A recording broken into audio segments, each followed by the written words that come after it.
Hi hello ನಮಸ್ತೆ, ಇದು ಮೈ target YouTube channel. ನಾನು Shivanand Rathod. Okay my dear friends, ನಾನು ಆಲ್ರೆಡಿ ಒಂದು ಸೀರೀಸ್ ಮಾಡ್ತಾ ಇದ್ದೀನಿ ನಮ್ಮ ಈ ಯೂಟ್ಯೂಬ್ ಚಾನಲ್ನಲ್ಲಿ. ಈವರೆಗೂ 10 ಭಾಗಗಳು ಆಲ್ರೆಡಿ ಅಪ್ಲೋಡ್ ಆಗಿದೆ. 75 ಕ್ವಶನ್ಸ್ನ ತುಂಬ ಡೀಟೇಲ್ ಆಗಿ 360 ಡಿಗ್ರಿಯಲ್ಲಿ ಕವರ್ ಆಗೋ ರೀತಿ ನೋಟ್ಸ್ ಮಾಡಿ ನಿಮ್ಮ ಮುಂದೆ ಪ್ರಸ್ತುತಪಡಿಸಿದ್ದೀನಿ. ಇದು ನನ್ನ 11ನೇ ಭಾಗ. ಇಲ್ಲಿ 76 ಕ್ವಶನ್ ಸ್ಟಾರ್ಟ್ ಆಗ್ತಾ ಹೋಗ್ತವೆ. ಮುಂದೆ ಬರುವ CT ಎಕ್ಸಾಮ್ ಇರ್ಬೋದು, PSI ಎಕ್ಸಾಮ್ ಇರ್ಬೋದು, KS ಎಕ್ಸಾಮ್ ಇರ್ಬೋದು, SDA, FDA, central government, state government, ಇನ್ನೂ ಅನೇಕ ಮಂಡಳಿಗಳ ಎಕ್ಸಾಮಲ್ಲಿ ಕೂಡ ಎಕನಾಮಿಕ್ ಸಬ್ಜೆಕ್ಟಲ್ಲಿ ಮ್ಯಾಕ್ಸಿಮಮ್ ಕ್ವಶನ್ಸ್ ಅರೈಸ್ ಆಗ್ತಾ ಇರೋದನ್ನು ನಾವು ನೋಡ್ತಾ ಇದ್ದೀವಿ. ಅಂಥ ಕ್ವಶನ್ಸ್ ಈ ನಮ್ಮ ವಿಡಿಯೋ ಸೀರೀಸ್ದಿಂದ ಮ್ಯಾಕ್ಸಿಮಮ್ ಬರಬಹುದು ಎಂಬ ನಮ್ಮ ಆಸೆಯಿಂದ ಈ ವಿಡಿಯೋವನ್ನು ಮಾಡ್ತಾ ಇದ್ದೀವಿ. Okay, let's start the class.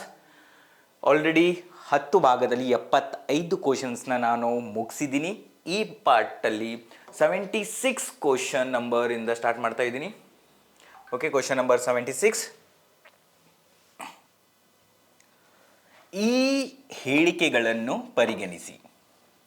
Option A, corporation ತೆರಿಗೆಯನ್ನು ನೋಂದಾಯಿತ ಮತ್ತು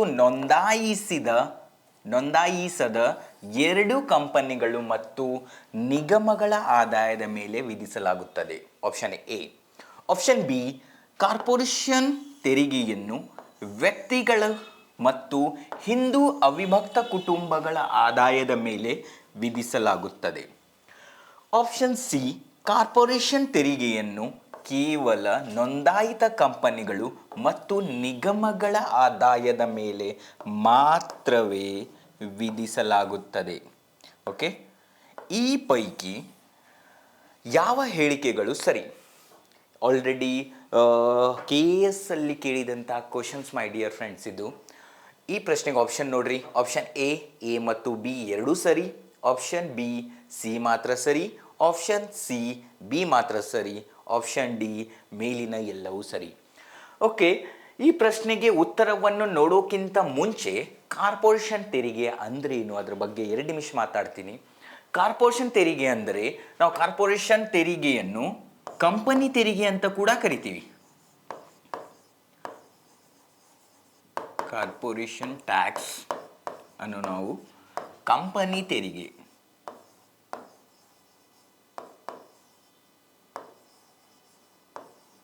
ಕಂಪನಿ ತೆರಿಗೆ ಅಂತಲೂ ಕರಿತೀವಿ. ಓಕೆ, ಹಾಗಾದರೆ ಕ್ವಶನ್ಸ್ ಅರೈಸ್ ಆಗುತ್ತೆ ಇಲ್ಲಿ.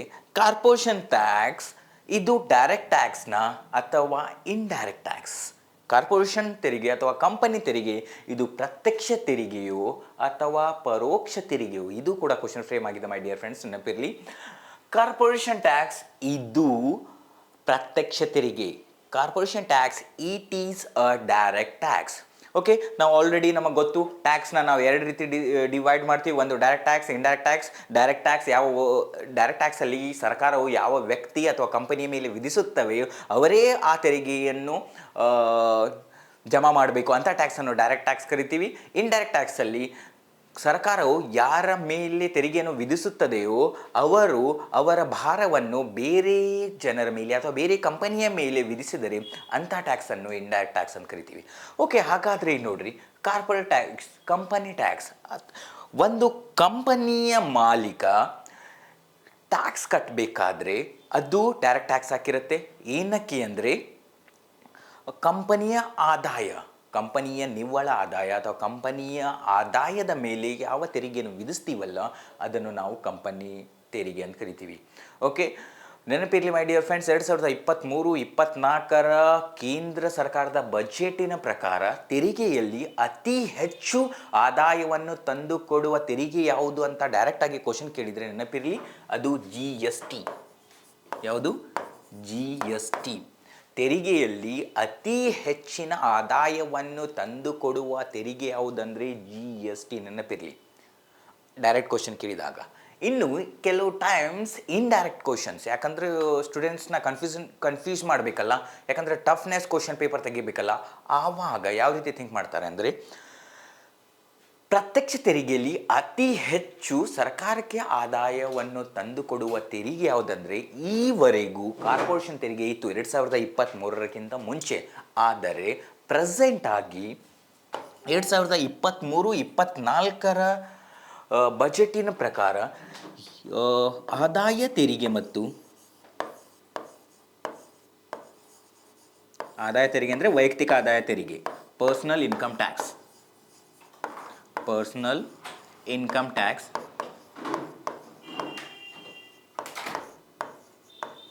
ಇನ್ನೊಂದು corporation tax.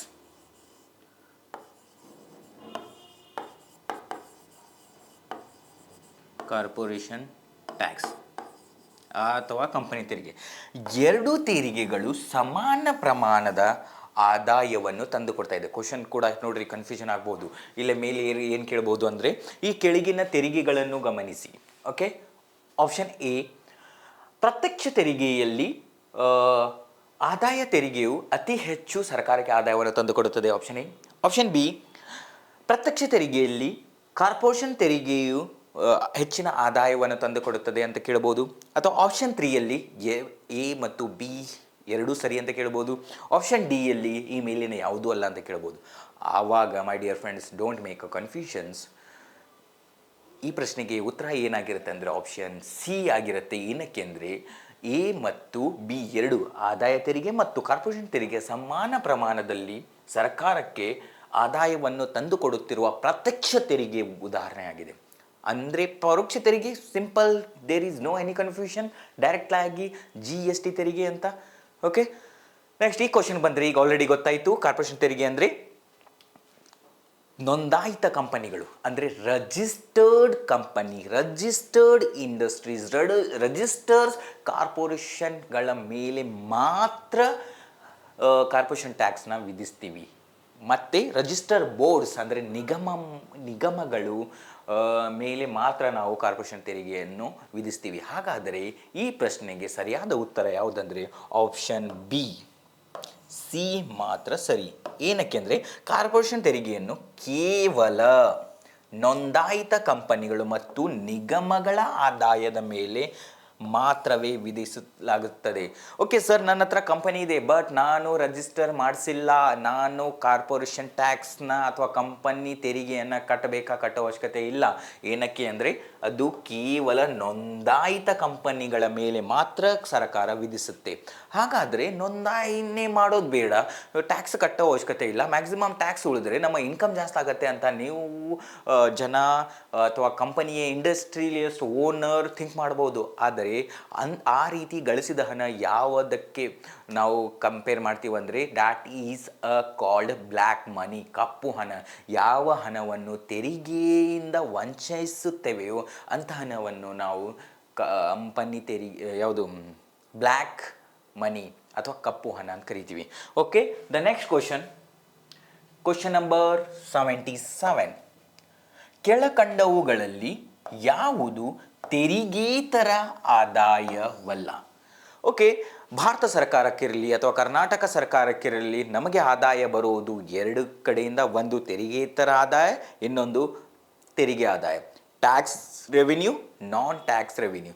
Okay, tax revenue ಗೊತ್ತಾಯಿತು, direct tax, indirect tax, GST ಮತ್ತು ಕಂಪನಿ ತೆರಿಗೆ ಅವೆಲ್ಲ. ಓಕೆ, ತೆರಿಗೆತರ ಆದಾಯ ಅಂದರೆ ತೆರಿಗೆಗಳನ್ನು ಹೊರತುಪಡಿಸಿ ನಮಗೆ ಎಲ್ಲೆಲ್ಲಿಂದ ಆದಾಯ ಬರುತ್ತೆವಲ್ಲೋ ಎಲ್ಲವುಗಳನ್ನು ನಾವು ತೆರಿಗೆತರ ಆದಾಯ ಅಂತೀವಿ. ಫಾರ್ ಎಕ್ಸಾಂಪಲ್ ಏನಿರ್ಬೋದು, ರಿಸರ್ವ್ ಬ್ಯಾಂಕ್ ಆಫ್ ಇಂಡಿಯಾ ಗಳಿಸುವ ಲಾಭ, ಡನ್. ನೆಕ್ಸ್ಟ್, ಭಾರತದ ಸಾರ್ವಜನಿಕ ವಲಯದ ಕೈಗಾರಿಕೆಗಳು ಗಳಿಸುತ್ತಿರುವ ಲಾಭ. ಸಾರ್ವಜನಿಕ ವಲಯದ ಕೈಗಾರಿಕೆ ಅಂದರೆ ನಮ್ಮದು HAL ಇರ್ಬೋದು, ಹಿಂದೂಸ್ತಾನ್ ಏರೋನಾಟಿಕ್ಸ್ ಲಿಮಿಟೆಡ್ ಇರ್ಬೋದು, ಅಥವಾ HMT ಇರ್ಬೋದು, ಹಿಂದೂಸ್ತಾನ್ ಮಷಿನ್ ಟೂಲ್ಸ್ ಇರ್ಬೋದು. HMT ವಾಚ್ ಬಂದಾಗಿದೆ, ಬಟ್ HMT ಟ್ಯಾಕ್ಟರಿ ಇರುತ್ತಲ್ಲ ಅದಿರ್ಬೋದು. ಮತ್ತು ONGC ಇರ್ಬೇಕು, oil and natural gas company ಇರ್ಬೋದು. ಮತ್ತು ಅದೇ ರೀತಿ ಆಯಿಲ್ ಕಂಪನಿ ಇರ್ಬೋದು. ಅಥವಾ ಇನ್ನೂ ಯಾವ ಕಂಪನಿಗಳು ಗೋರ್ಮೆಂಟ್ ಅಂಡರಲ್ಲಿ ಕೆಲಸ ಮಾಡುತ್ತೆ ಅಲ್ಲ, ಯಾವ ಇಂಡಸ್ಟ್ರಿಗಳು ಗೋರ್ಮೆಂಟ್ದು ಇಂಡಸ್ಟ್ರಿ ಇರುತ್ತೆ ಅವಲ್ಲ, ಅವೆಲ್ಲ ಕಂಪನಿಗಳಿಂದ ಬರುವ ಆದಾಯ ಇರ್ಬೋದು. ಮತ್ತು ನಮ್ಮ ರೈಲ್ವೆಯಿಂದ ಬರುವ ಆದಾಯ ಇರ್ಬೋದು. ಮತ್ತು ನಮ್ಮ ಬೇರೆ ಕಡೆಯಿಂದ ನಾವು ಸಾಲ ತಗೋತೀವಲ್ಲ, ಅದು ಕೂಡ ಸಾಲವನ್ನು ನಾವು ತೆರಿಗೆತರ ಆದಾಯದಲ್ಲಿ ಕನ್ಸಿಡರ್ ಮಾಡ್ತಾ ಹೋಗ್ತೀವಿ ಮೈ ಡಿಯರ್ ಫ್ರೆಂಡ್ಸ್. ಓಕೆ, ಕೇಳ್ಕೊಂಡಲ್ಲಿ ಯಾವುದು ತೆರಿಗೆತರ ಆದಾಯವಲ್ಲ ಅಂತ ಕೇಳಿದ್ದಾರೆ. ನಾನು ಆಲ್ರೆಡಿ ಹೇಳಿದ್ದೀನಿ ಯಾವ ಆದಾಯವನ್ನು ನಾವು ತೆರಿಗೆತರ ಆದಾಯ ಅಂತ ಕರಿತೀವಿ ಅಂತ. ಓಕೆ, ಇದರ ನೋಡ್ರಿ ಆಪ್ಷನ್ಸ್: ಎ ಬಡ್ಡಿ ತೆರಿಗೆ, ಆಪ್ಷನ್ ಬಿ ಲಾಭಾಂಶಗಳು ಅಥವಾ ಡಿವಿಡೆಂಟ್ಗಳು ಮತ್ತು ಲಾಭಗಳು, ಆಪ್ಷನ್ ಸಿ ಬಾಹ್ಯ ಅನುದಾನಗಳು, ಆಪ್ಷನ್ ಡಿ ಬಡ್ಡಿ ಸ್ವೀಕೃತಿಗಳು. ಓಕೆ, ಈ ಪ್ರಶ್ನೆಗೆ ಆನ್ಸರ್ ಕೊಡೋಕ್ಕಿಂತ ಮುಂಚೆ ಈ ಪ್ರಶ್ನೆಗಳ ಬಗ್ಗೆ ಸ್ವಲ್ಪ ಡೀಟೇಲ್ ಆಗಿ ಹೇಳ್ತೀನಿ. ಬಡ್ಡಿ ತೆರಿಗೆಯು ಇದು ಒಂದು ಪ್ರಮುಖವಾದ ಪ್ರತ್ಯಕ್ಷ ತೆರಿಗೆಯಾಗಿದೆ ಮೈ ಡಿಯರ್ ಫ್ರೆಂಡ್ಸ್. ಪ್ರತ್ಯಕ್ಷ ತೆರಿಗೆ, ಡೈರೆಕ್ಟ್ ಟ್ಯಾಕ್ಸ್. ಹಾಗಾದರೆ ತೆರಿಗೆಯಿತರ ಆದಾಯ ಅಂತ ಕೇಳಿದ್ದಾರೆ. ಇದು ನಾನು ಬಡ್ಡಿ ತೆರಿಗೆ ಅನ್ನೋ ಪ್ರತ್ಯಕ್ಷ ತೆರಿಗೆ ಅಂದರೆ ಇದು ತೆರಿಗೆಯಲ್ಲಿ ಬರುತ್ತೆ. ಹಾಗಾದರೆ ಇಲ್ಲೇ ನೋಡ್ರಿ negative questions my dear friend, ಇದು ಅಲ್ಲ ಅಂತ. ಓಕೆ, ಹಾಗಾದರೆ ಈ ಪ್ರಶ್ನೆಗೆ ಸರಿಯಾದ ಉತ್ತರ ಆಪ್ಷನ್ ಎ ಬಡ್ಡಿ ತೆರಿಗೆ ಅಂದರೆ ಏನು? ಒಬ್ಬ ವ್ಯಕ್ತಿ ತನ್ನ ಹಣವನ್ನು ಬೇರೆದವರಿಗೆ ಸಾಲ ರೂಪದಲ್ಲಿ ಕೊಟ್ಟಾಗ ಆ ಸಾಲ ನೀಡಿದ ಪ್ರತಿಫಲಕ್ಕಾಗಿ ಆ ವ್ಯಕ್ತಿ ತನ್ನ ಪ್ರಿನ್ಸಿಪಲ್ ಅಮೌಂಟ್ ಜೊತೆಗೆ ಕೆಲವು ಎಕ್ಸ್ಟ್ರಾ ಹಣವನ್ನು ಕೂಡಿಸ್ಕೊಡ್ತಾನಲ್ಲ, ಅದೇ ಬಡ್ಡಿ. ವಿತೌಟ್ ಬಡ್ಡಿ nobody can sacrifice their money of that terms. ಬಡ್ಡಿ ಕೊಡೋದಿಲ್ಲ ಸರ್, ಸ್ವಲ್ಪ ದುಡ್ಡು ಬೇಕು ಅಂದರೆ ಯಾರು ಕೊಡ್ತಾರೆ ಈ ಕಾಲದಲ್ಲಿ? ಬಡ್ಡಿ ಕೊಡು, ಎಷ್ಟು ಬೇಕಷ್ಟು ದುಡ್ಡು. ಆ ಬಡ್ಡಿ ಬರುತ್ತೆ ಅಲ್ಲ, ಅದು ಡೈರೆಕ್ಟ್ ಆಗಿ ಆ ವ್ಯಕ್ತಿಯ ಆದಾಯ ಆಗಿಬಿಡುತ್ತೆ ಮೈ ಡಿಯರ್ ಫ್ರೆಂಡ್ಸ್. ಆದ ಕಾರಣ ಬಡ್ಡಿ ತೆರಿಗೆಯನ್ನು ನಾವು ಪ್ರತ್ಯಕ್ಷ ತೆರಿಗೆ ಅಂತ ಕರಿತೀವಿ. ನೆಕ್ಸ್ಟ್ ಇಲ್ಲೇ ನೋಡ್ರಿ, ಲಾಭಾಂಶಗಳು ಅಥವಾ ಡಿವಿಡೆಂಟ್ಗಳು. ಲಾಭಾಂಶಗಳು ಅಂದರೆ ನಾವು ಯಾವುದಾದ್ರೂ ಲಾರ್ಜ್ ಸ್ಕೇಲ್ ಇಂಡಸ್ಟ್ರಿಯಲ್ಲಿ ಅಥವಾ ಮೀಡಿಯಮ್ ಸ್ಕೇಲ್ ಇಂಡಸ್ಟ್ರಿಯಲ್ಲಿ ಏನೋ ಮಧ್ಯಮ ತೆರಿಗೆ ಅಥವಾ ಮಧ್ಯಮ ಕೈಗಾರಿಕೆ ಮತ್ತು ಬೃಹತ್ ಕೈಗಾರಿಕೆಗಳಲ್ಲಿ ಶೇರ್ಗಳನ್ನು ಪರ್ಚೇಸ್ ಮಾಡ್ಕೋತೀವಿ, ಶೇರ್ಗಳನ್ನು ಕೊಂಡ್ಕೊಳ್ತೀವಿ. ಸ್ವಲ್ಪ ದುಡ್ಡು ಕೊಡೋದು, ಅದು ಶೇರ್ ಆಗಿಬಿಡತ್ತೆ.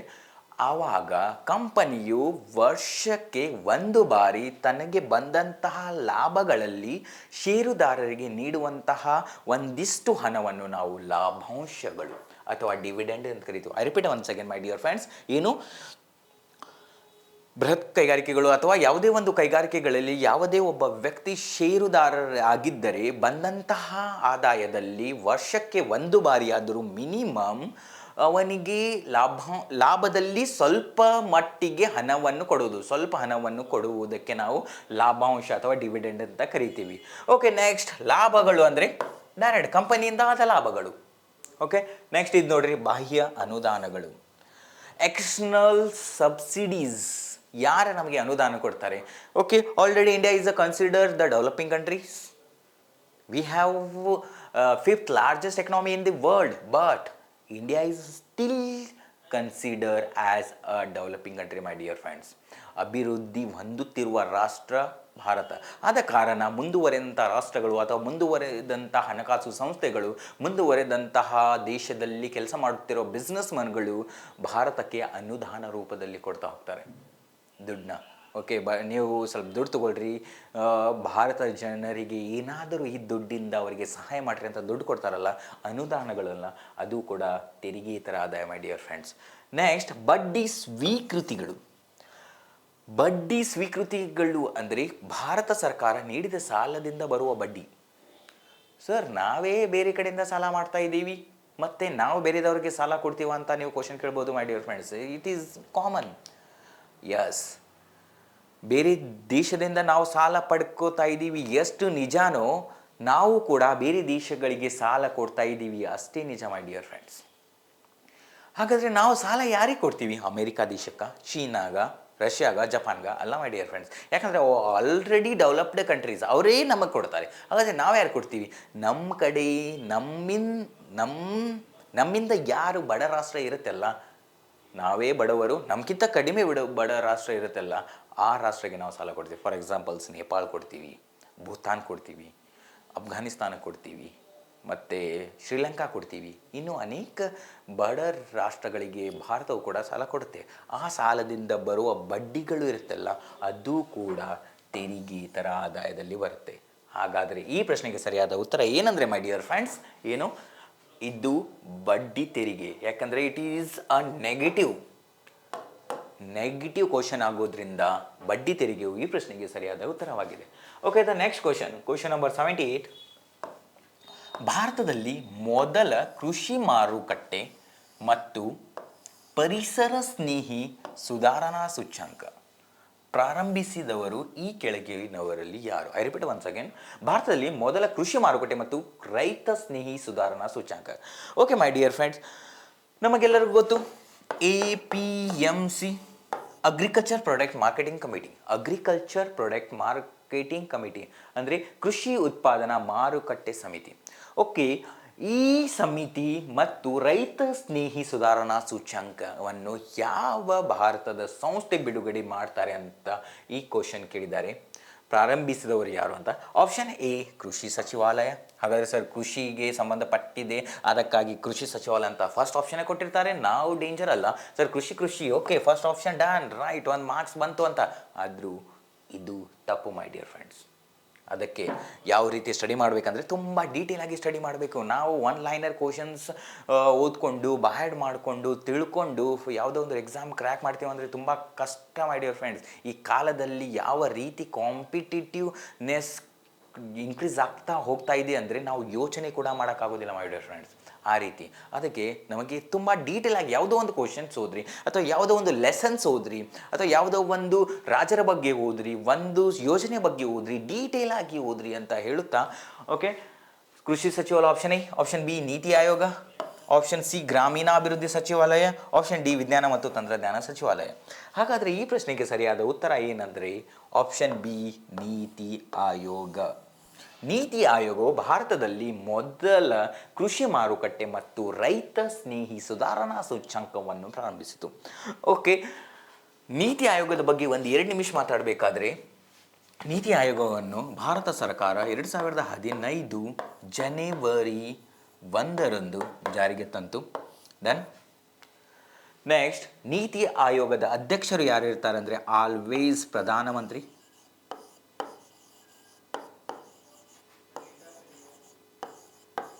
ಪ್ರಸ್ತುತ ಪ್ರಧಾನಮಂತ್ರಿ ಯಾರು?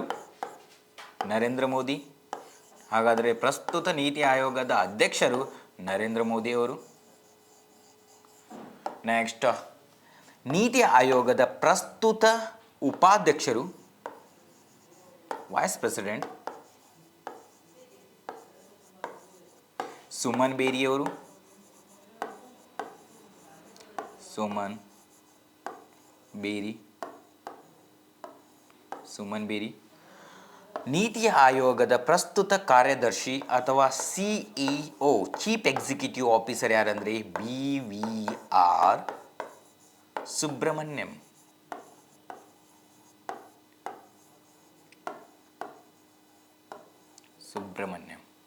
ಓಕೆ, ನೀತಿ ಆಯೋಗವನ್ನು ನಾವು ಪಂಚವಾರ್ಷಿಕ ಯೋಜನೆಗಳ ಬದಲಾಗಿ ತಂದಂತಹ ಆಯೋಗವಾಗಿದೆ. 2015 ಜನವರಿ 1. ಓಕೆ, ಭಾರತದಲ್ಲಿ 11ನೇ ಪಂಚವಾರ್ಷಿಕ ಮುಗಿದ ನಂತರ 12ನೇ ಪಂಚವಾರ್ಷಿಕ ಸ್ಟಾರ್ಟ್ ಆದಂತಹ ಸಮಯದಲ್ಲಿ ಬಂದಂತಹ ಹೊಸ ಗೌರ್ಮೆಂಟ್ 2014ರಲ್ಲಿ ಬಂದಂತಹ NDA ಗೌರ್ಮೆಂಟ್, ನರೇಂದ್ರ ಮೋದಿಯವರ ನೇತೃತ್ವದ ಗೌರ್ಮೆಂಟ್ ಪಂಚವಾರ್ಷಿಕ ಯೋಜನೆಗಳು ಈಗ ಬೇಡ, ಅದರ ಅವಶ್ಯಕತೆ ಇಲ್ಲ, ಈಗ ನಾವು ಏನಾದರೂ ಹೊಸ ಯೋಜನೆಗಳನ್ನು ಜಾರಿಗೆ ತರಬೇಕು ಎಂದು ಮನಗಂಡು 2015 ಜನವರಿ 1ರಂದು ನೀತಿ ಆಯೋಗದ ಬದಲಾಗಿ ಪಂಚವಾರ್ಷಿಕ ಯೋಜನೆಗಳ ಬದಲಾಗಿ ನೀತಿ ಆಯೋಗವನ್ನು ಜಾರಿಗೆ ತರ್ತಾರೆ. ಹಾಗಾದರೆ ನೀತಿ ಇದು English word my dear friends, ನೆನಪಿರಲಿ. ನಾವಿಲ್ಲೇ ಬರಿತೀವಿ ನೀತಿ ಅಂತ, ಬಟ್ ಹಾಗಲ್ಲ, it is a English word. Okay, NITI ಆಯೋಗದ ಫುಲ್ ಫಾರ್ಮ್ ಅಂದರೆ National Institution for Transforming India. ಇದು ಕೂಡ ಕ್ವಶನ್ಸ್ ಮ್ಯಾಕ್ಸಿಮಮ್ ಟೈಮ್ ರಿಪೀಟ್ ಆಗಿದೆ my dear friends. What is the full form of NITI? ನೀತಿಯ ವಿಸ್ತೃತ ರೂಪವೇನು? National Institution for Transforming India. Okay, ಯಾವಾಗ ಜಾರಿಗೆ ಬಂತು? 2015 ಜನವರಿ 1. ಅದರ ಅಧ್ಯಕ್ಷರು ಯಾವಾಗಲೂ ಪ್ರಧಾನಮಂತ್ರಿ ಆಗಿರ್ತಾರೆ. ಯಾರು ಪ್ರಧಾನಮಂತ್ರಿ ಅಂತ ಇಂಪಾರ್ಟೆಂಟ್ ಅಲ್ಲ ನಮಗೆ, ಆ ಸಮಯದಲ್ಲಿ ಇದ್ದಂಥ ಪ್ರಧಾನಮಂತ್ರಿನೇ ನೀತಿ ಆಯೋಗದ ಅಧ್ಯಕ್ಷರಾಗಿರ್ತಾರೆ. ಪ್ರಸ್ತುತ ನೀತಿ ಆಯೋಗದ ಉಪಾಧ್ಯಕ್ಷರು ಯಾರಂದರೆ ಸುಮನ್ ಬೇರಿಯವರು. ಅದೇ ರೀತಿ ನೀತಿ ಆಯೋಗದ CEO ಯಾರಂದರೆ BVR ಸುಬ್ರಹ್ಮಣ್ಯಂ ರವರು. ಓಕೆ, ಹಾಗಾದರೆ ಈ ಪ್ರಶ್ನೆಗೆ ಉತ್ತರ ಗೊತ್ತಾಯಿತು ಅಂತ ಅನ್ಕೋತೀನಿ. The next question 79. ಕರ್ನಾಟಕದಲ್ಲಿ ವಿದ್ಯುತ್ ದರ ನಿಗದಿಪಡಿಸುವ ಸಂಸ್ಥೆ ಯಾವುದು? ವಿದ್ಯುತ್ ದರ ನಿಗದಿಪಡಿಸುವ ಸಂಸ್ಥೆ ಅಂದರೆ ಎಷ್ಟು ಯೂನಿಟ್ಗೆ 70 ರೂಪಾಯಿನ 5 ರೂಪಾಯಿನ 10 ರೂಪಾಯಿನ 50 ರೂಪಾಯಿನ ಅಂತ ನಿಗದಿಪಡಿಸುವ ಸಂಸ್ಥೆ ಯಾವುದಂತ ಕೇಳ್ತಾರೆ. ನಾವು ಯೂಸ್ ಮಾಡುವಂತಹ ಇಲೆಕ್ಟ್ರಿಸಿಟಿಯಲ್ಲಿ ಸರ್ ಈಗ 200 ಯೂನಿಟ್ಸ್ ಕರ್ನಾಟಕದಲ್ಲಿ ಎಲ್ಲರಿಗೂ ಫ್ರೀ ಅಂತ ಕೊಟ್ಟಿದ್ದಾರೆ. ಆಲ್ರೆಡಿ ಗೊತ್ತು. ಈಗ ಪ್ರಸ್ತುತ ಅಸ್ತಿತ್ವದಲ್ಲಿರುವ ಕಾಂಗ್ರೆಸ್ ಸರ್ಕಾರದ 5 ಗ್ಯಾರಂಟಿಗಳು ತುಂಬ ಇಂಪಾರ್ಟೆಂಟ್ ಮೈ ಡಿಯರ್ ಫ್ರೆಂಡ್ಸ್. ಎಲ್ಲನೂ ರಿವ್ಯೂ ಮಾಡ್ಕೊಂಡು ಹೋಗ್ರಿ, ಎಲ್ಲರೂ ರಿಪೀಟಾಗಿ ಓದ್ಕೊಂಡು ಹೋಗ್ರಿ. ಯಾಕಂದರೆ ಎಕ್ಸಾಮಲ್ಲಿ ಕೇಳುವಂಥ ಚಾನ್ಸಸ್ ಇದೆ. ಯಾವ ಯೋಜನೆ ಯಾವುದಕ್ಕೆ ಸಂಬಂಧಪಟ್ಟಿದೆ, 5 ಯೋಜನೆಗಳ ಬಗ್ಗೆ ಲಿಟಲ್ ಬಿಟ್ಟಾಗಿ ಹೇಳ್ಬಿಡ್ತೀನಿ. ಯಾಕಂದರೆ 200 ಯೂನಿಟ್ ಫ್ರೀಯಾಗಿ ನಾವೆಲ್ಲರೂ ಯೂಸ್ ಮಾಡ್ತಾ ಇದ್ದೀವಿ. ಅದಕ್ಕೆ ಗೃಹ ಜ್ಯೋತಿ ಅಂತ ಕರಿತೀವಿ. ಏನಕ್ಕೆ ನಾನು ಯಾವುದೂ ಪ್ರಮೋಷನ್ ಮಾಡ್ತಾ ಇಲ್ಲ, ಎಕ್ಸಾಮಲ್ಲಿ ಬರುವಂಥ ಚಾನ್ಸಸ್ ಇದೆ. ಮತ್ತು ವಿದ್ಯುತ್ ದರ ನಿಗದಿಪಡಿಸುವ ಸಂಸ್ಥೆ ಕ್ವಶನ್ ಬಂದಿದೆ ಅಂತ ಹೇಳ್ತಾ ಹೋಗ್ತೇನೆ. ಓಕೆ, ಕರ್ನಾಟಕ ಸರ್ಕಾರದ 5 ಯೋಜನೆಗಳು ಯಾವಂದರೆ, ಒಂದು ಗೃಹ ಜ್ಯೋತಿ,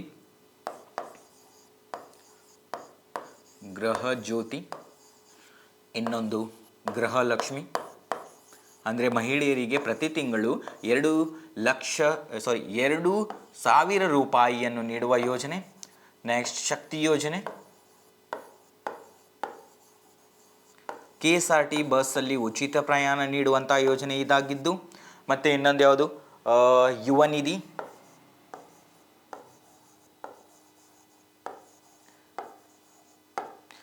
ಪದವಿ ಮತ್ತು ಡಿಪ್ಲೊಮಾ ಪದವೀಧರರಿಗೆ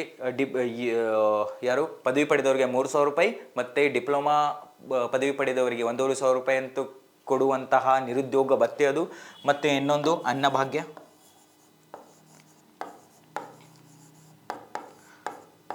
ಯೋಜನೆ ಏನು ಹೇಳುತ್ತೆ ಅಂದರೆ, ಪ್ರತಿಯೊಬ್ಬ ವ್ಯಕ್ತಿಗೂ 10 kg ಅಕ್ಕಿಯನ್ನು ಕೊಡುವಂಥ ಭಾಗ್ಯ ಇದಾಗಿದ್ದು. ಓಕೆ, ಆಲ್ರೆಡಿ 10 kg ಅಕ್ಕಿ ನಮಗೆ ಕರ್ನಾಟಕ ಸರ್ಕಾರಕ್ಕೆ ಎಲ್ಲಿಂದಲೂ ಕೂಡ ಸಿಗ್ತಾ ಇಲ್ಲ. ಆದ ಕಾರಣ ಅವ್ರು ಏನು ಮಾಡ್ತಾ ಇದ್ದಾರೆ ಅಂದರೆ 5 kg ಅಕ್ಕಿ ಕೊಡ್ತಾ ಇದ್ದಾರೆ. ಮತ್ತು 5 kg ಅಕ್ಕಿಯ ಹಣವನ್ನು ನೇರವಾಗಿ ಯಾರ ರೇಷನ್ ಕಾರ್ಡ್ ಮೇಲೆ ಯಾರ ಹೆಡ್ ಇರ್ತಾರಲ್ಲೋ ಅಥವಾ ಯಜಮಾನ ಅಥವಾ ಯಜಮಾನಿಯ ಅಕೌಂಟಲ್ಲಿ ಆ ದುಡ್ಡನ್ನು ಹಾಕ್ತಾ ಹೋಗ್ತಾ ಇದ್ದಾರೆ ಮೈ ಡಿಯರ್ ಫ್ರೆಂಡ್ಸ್. 5 ಯೋಜನೆಗಳು ತುಂಬ ಇಂಪಾರ್ಟೆಂಟ್. ಓಕೆ, ಕರ್ನಾಟಕದಲ್ಲಿ ವಿದ್ಯುತ್ ದರ ನಿಗದಿಪಡಿಸುವ ಸಂಸ್ಥೆ ಯಾವುದು? ಆಪ್ಷನ್ ಎ ರಾಜ್ಯ ಸರ್ಕಾರ, ಆಪ್ಷನ್ ಬಿ ಕೇಂದ್ರ ವಿದ್ಯುತ್ ಪ್ರಾಧಿಕಾರ, ಆಪ್ಷನ್ ಸಿ ಕರ್ನಾಟಕ ವಿದ್ಯುತ್ ನಿಯಂತ್ರಣ ಆಯೋಗ, ಆಪ್ಷನ್ ಡಿ ಕರ್ನಾಟಕ ವಿದ್ಯುತ್ ಪ್ರಸರಣ ನಿಗಮ ನಿಯಮಿತ. Okay, option C full form ಅಂದರೆ Karnataka power regulatory Commission, Karnataka Power Transmission Corporation Limited. ತುಂಬ important my dear friends. Okay, ರಾಜ್ಯ ಸರ್ಕಾರ ಅಲ್ಲ, ಕೇಂದ್ರ ವಿದ್ಯುತ್ ಪ್ರಾಧಿಕಾರ ಅಲ್ಲ. ಹಾಗಾದರೆ 2 ಕ್ವಶನ್ ಇಂಪಾರ್ಟೆಂಟ್ ಇದೆ. ಕರ್ನಾಟಕ ವಿದ್ಯುತ್ ನಿಯಂತ್ರಣ ಆಯೋಗನ ಅಥವಾ ಕರ್ನಾಟಕ ವಿದ್ಯುತ್ ಪ್ರಸರಣ ನಿಗಮ ನಿಯಮಿತನೋ. ಓಕೆ, ಇವು 2ರಲ್ಲಿ ಒಂದು ಈ ಪ್ರಶ್ನೆಗೆ ಸರಿಯಾದ ಉತ್ತರ. ಏನು ಕ್ವಶನ್ ಕೇಳಿದ್ದಾರೆ? ವಿದ್ಯುತ್ ದರ ನಿಗದಿಪಡಿಸುವ ಸಂಸ್ಥೆ. ಓಕೆ, ಈ ವಿದ್ಯುತ್ ದರವನ್ನು ನಿಗದಿಪಡಿಸುವ ಸಂಸ್ಥೆ ಯಾವುದಂದರೆ ಡೈರೆಕ್ಟಾಗಿ ಹೇಳ್ತಾ ಇದ್ದೀನಿ my dear friends, option C Karnataka ವಿದ್ಯುತ್ ನಿಯಂತ್ರಣ ಆಯೋಗ. ಓಕೆ, ಕರ್ನಾಟಕ ವಿದ್ಯುತ್ ನಿಯಂತ್ರಣ ಆಯೋಗ, KPRC, Karnataka power full form ಕೂಡ ಕೇಳ್ಬೋದು ಮೈ ಡಿಯರ್ ಫ್ರೆಂಡ್ಸ್. ಅದಕ್ಕೆ ಕರ್ನಾಟಕ ಪವರ್ ರೆಗ್ಯುಲೇಟರಿ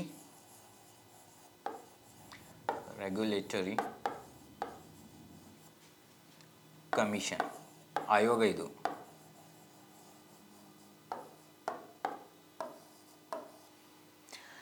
ನವೆಂಬರ್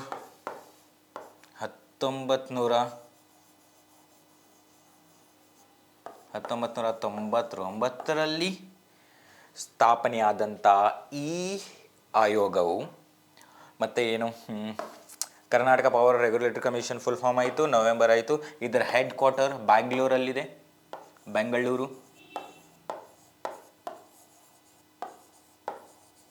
ಇದರ ಪ್ರಸ್ತುತ ಚೇರ್ಮನ್ ಯಾರು ಇದ್ದಾರೆ ಅಂದರೆ, ಚೇರ್ಮನ್ ಅಥವಾ ಅಧ್ಯಕ್ಷರು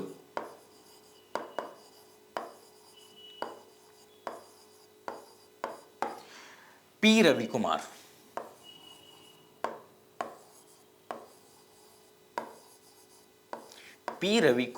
ಅವರು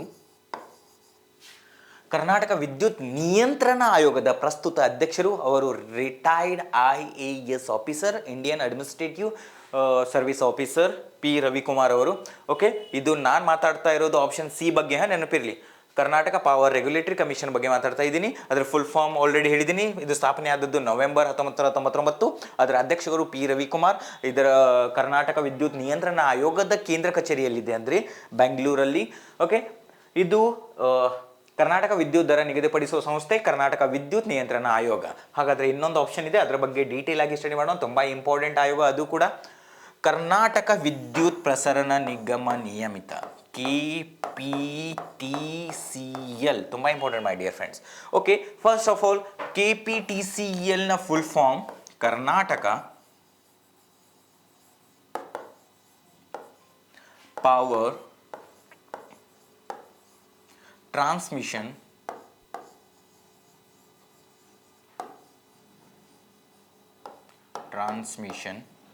ಕಾರ್ಪೊರೇಷನ್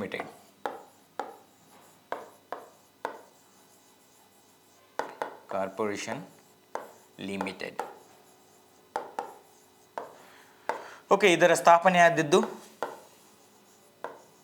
ಆಗಸ್ಟ್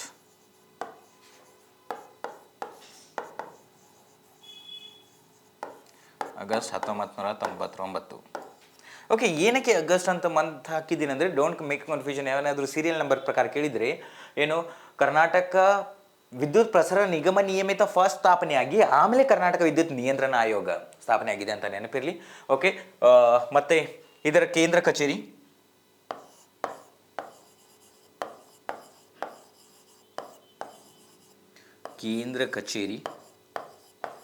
ಬೆಂಗಳೂರಲ್ಲಿ ಇದೆ.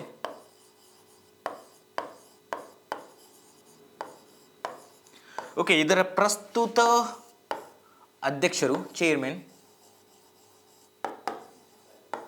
ಯಾರಂದರೆ ಸಿದ್ದರಾಮಯ್ಯ ಅವರು. ನಮ್ಮ ಚೀಫ್ ಮಿನಿಸ್ಟರ್ ಸಿದ್ದರಾಮಯ್ಯ ಅಲ್ಲ ಮೈ ಡಿಯರ್ ಫ್ರೆಂಡ್ಸ್, ನೆನಪಿರಲಿ. ಸಿದ್ದರಾಮಯ್ಯ ಅವರು, ಅವರ ಹೆಸರು ಇದು.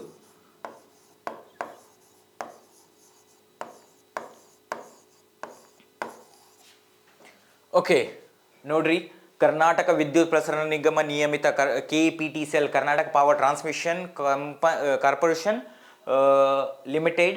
ಇದು ಸ್ಥಾಪನೆ ಆದದ್ದು ಆಗಸ್ಟ್ 1999. ಇದರ ಕೇಂದ್ರ ಕಚೇರಿ ಎಲ್ಲಿದೆ ಅಂದರೆ ಬೆಂಗಳೂರಲ್ಲಿ ಕೂಡ ಇದರ ಕೇಂದ್ರ ಕಚೇರಿ ಇದೆ. ಮತ್ತು ಚೇರ್ಮನ್, ಪ್ರಸ್ತುತ ಚೇರ್ಮನ್ ಯಾರಂದರೆ ಸಿದ್ದರಾಮಯ್ಯ ಅವರು.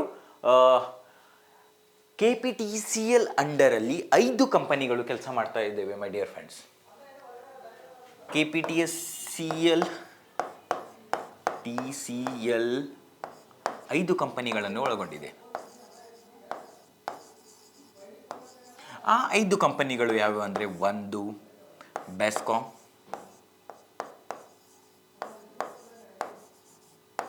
ಫುಲ್ ಫಾರ್ಮ್ ಕೂಡ ಕೇಳ್ಬೋದು ಮೈ ಡಿಯರ್ ಫ್ರೆಂಡ್ಸ್, ಅದಕ್ಕೆ ಫುಲ್ ಫಾರ್ಮ್ ಕೂಡ ಬರೆದ್ಬಿಡ್ತೀನಿ. ಬೆಂಗಳೂರು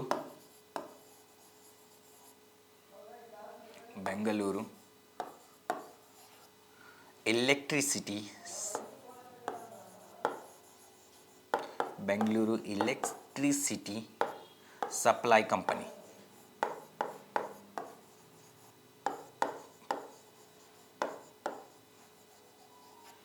ಓಕೆ, ಎರಡನೇ ಕಂಪನಿ ಯಾವುದಂದರೆ, 1 2 MESCOM.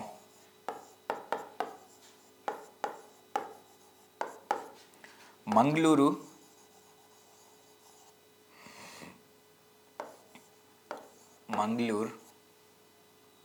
Electricity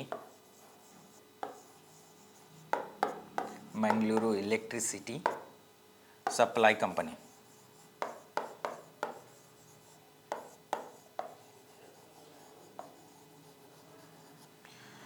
The third one,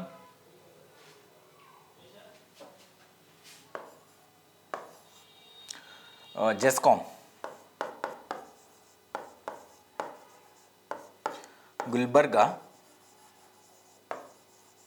ಗುಲ್ಬರ್ಗಾವನ್ನು ಪ್ರಸ್ತುತವಾಗಿ ಏನಂತ ಕರಿತೀವಿ ನಾವು, Kalaburagi. Gulbarga electricity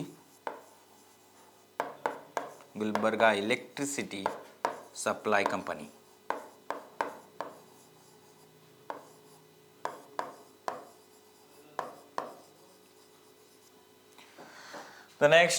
The fifth one, fourth one, CESCOM. Chamundeshwari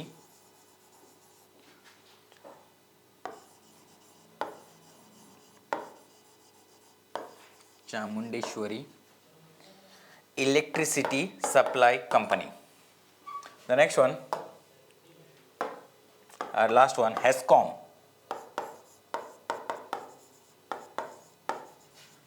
HESCOM ಅಂದರೆ ಹುಬ್ಬಳ್ಳಿ ಎಲೆಕ್ಟ್ರಿಸಿಟಿ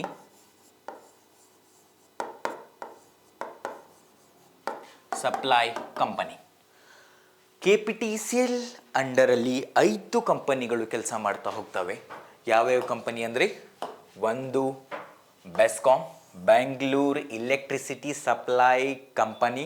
ಬೆಂಗಳೂರು ಜಿಲ್ಲೆಯ ಅಕ್ಕಪಕ್ಕದಲ್ಲಿರುವಂಥ ಎಲ್ಲ ಜಿಲ್ಲೆಗಳನ್ನು ನಾವು ಈ ಕಂಪನಿಯಿಂದ ಕರೆಂಟ್ ಅಥವಾ ಪವರ್ನ ಸಪ್ಲೈ ಮಾಡೋದನ್ನು ನೋಡ್ತಾ ಹೋಗ್ತೀವಿ. ಅದೇ ರೀತಿ ಎರಡನೇ ಕಂಪನಿ ಅಂದರೆ Mangaluru MESCOM, Mangaluru Electricity Supply Company. Dakshina Kannada ಜಿಲ್ಲೆಯ ಅಕ್ಕಪಕ್ಕದಲ್ಲಿರುವ ಜಿಲ್ಲೆಗಳಿಗೆ ಈ ಕಂಪನಿ ಸಪ್ಲೈ ಮಾಡುತ್ತೆ ಎಲೆಕ್ಟ್ರಿಸಿಟಿನ. ನೆಕ್ಸ್ಟ್ ಆಪ್ಷನ್ ಮೂರನೇ ಕಂಪನಿ ಯಾವುದಂದರೆ GESCOM, Gulbarga Electricity Supply Company. ಅಂದರೆ ಕಲ್ಯಾಣ ಕರ್ನಾಟಕಕ್ಕೆ ಅತಿ ಹೆಚ್ಚು ಎಲೆಕ್ಟ್ರಿಸಿಟಿಯನ್ನು ಸಪ್ಲೈ ಮಾಡುವಂಥ ಕಂಪನಿ ಇದಾಗಿದ್ದು. ನಾಲ್ಕನೆಯದು CESCOM, Chamundeshwari electricity Supply Company. ಅಂದರೆ ಮೈಸೂರು ಜಿಲ್ಲೆಯ ಅಕ್ಕಪಕ್ಕದಲ್ಲಿ, ಮೈಸೂರು ಜಿಲ್ಲೆಯ ಅಕ್ಕಪಕ್ಕದಲ್ಲಿರುವ ಜಿಲ್ಲೆಗಳಿಗೆ ಎಲೆಕ್ಟ್ರಿಸಿಟಿಯನ್ನು ಸಪ್ಲೈ ಮಾಡುವಂಥ company. The next HESCOM, Hubballi electricity Supply company. ಇದು ಹುಬ್ಬಳ್ಳಿ ಧಾರವಾಡ ಜಿಲ್ಲೆಯ ಅಕ್ಕಪಕ್ಕದಲ್ಲಿರುವ ಅನೇಕ ಜಿಲ್ಲೆಗಳಿಗೆ ಸಪ್ಲೈ ಮಾಡುವಂಥ ಕಂಪನಿ, ನೆನಪಿರಲಿ. ಓಕೆ, ನೆಕ್ಸ್ಟ್ ಕ್ವಶನ್ ಡೈರೆಕ್ಟಾಗಿ